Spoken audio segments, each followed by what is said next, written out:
I hope it's becoming apparent on what we're trying to do here with the layering process on the video. Rather than throw a ton of stuff at you, all kinds of fancy combinations and the finishing off stuff right away, is that we're giving you a way to progress this right from the basic level. And that's really the most important thing in my opinion, that your basics are set soundly. You want to burn this stuff into your system correctly. That's why we're going slow and we're taking it piece by piece. So with our Thai boxing basics so far, we've looked at our foundation, our base, our Thai boxing stance and guard.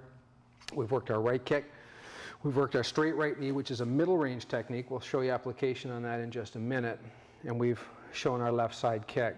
I really like that left side kick with the Muay Thai because there's not much power difference at all between dominant and non-dominant leg. They can kick you just about as hard with this one as they do with this one. So it doubles the danger level from a kicking standpoint.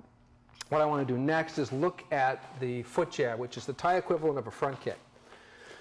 What you'll notice is, again, from a Thai standpoint, you won't see a lot of snapping of the leg when they kick. Their leg is slightly bent generally when they hit with the kick. I'll explain why we'll do that in a little while. The leg's not locked out straight. We want a little bit of a bend in the knee.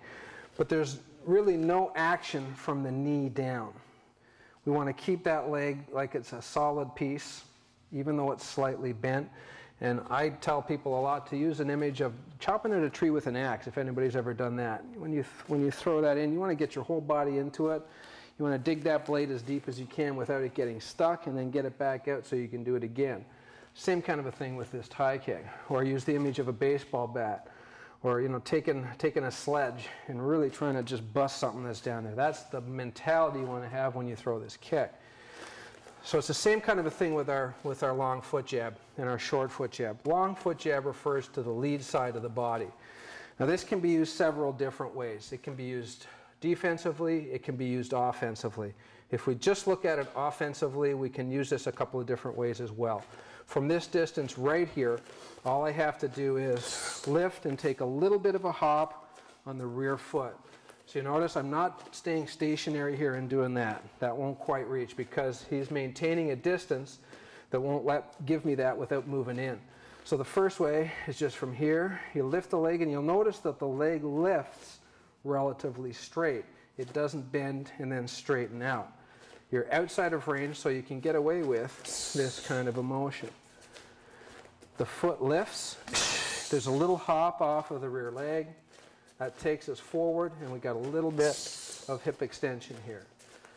So that can be done to the body, it can be done to the foot, but generally you won't see that done with a hop because that's a pretty small target. So a lot of times you'll see guys just steal a little step like that, and they just kind of want to see what the guy's going to do when you probe this thigh here. It's kind of like a boxer would just kind of float that jab out real slow to see how the guy's going to react. Offensively, if we hit him with the foot jab, long foot jab, lead side of the body to the torso, we don't want to move him back too much if we want to do a follow-up technique. Let's say we're a little bit closer to the ropes and we throw a bit of a home run and we want to bounce him off those ropes so that we can come in with a follow-up technique. But a lot of times, offensively, all we want to do is just tap him a bit and now set up to be able to follow up with more kicks or punches. Defensively, we can use that same technique. If he throws a right kick to the body, we can use that same technique to stop him. Yeah, we use the long foot jab, looking to go just inside the hip. We've got to catch it early. The later we are with this, the more there's a chance of him coming around. Yeah, go ahead and throw it. Of him coming around the corner and scooching that foot jab off. So we want to catch him early. We want to catch him right inside the hip bone. Bunch of nerves that run down the inside of that part of the body. So offensively, we're looking anywhere from here. Over in Thailand, it would be a very big insult to foot jab a guy in the face. So that would have some social meanings that mean a little bit more over there than they do over here. So most of the foot jabs that you see, you'll see them done to body. Defensively, he kicks. They'll stop the offense with that foot jab.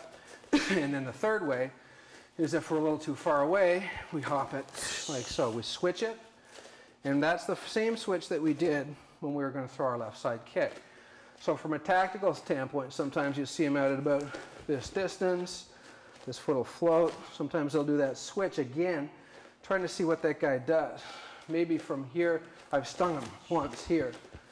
So he starts to shield. And then I'm going to look at breaking my rhythm, breaking my timing. We'll talk about that a little bit later. And going on another line. So we switch it, and then we can use that foot jab again.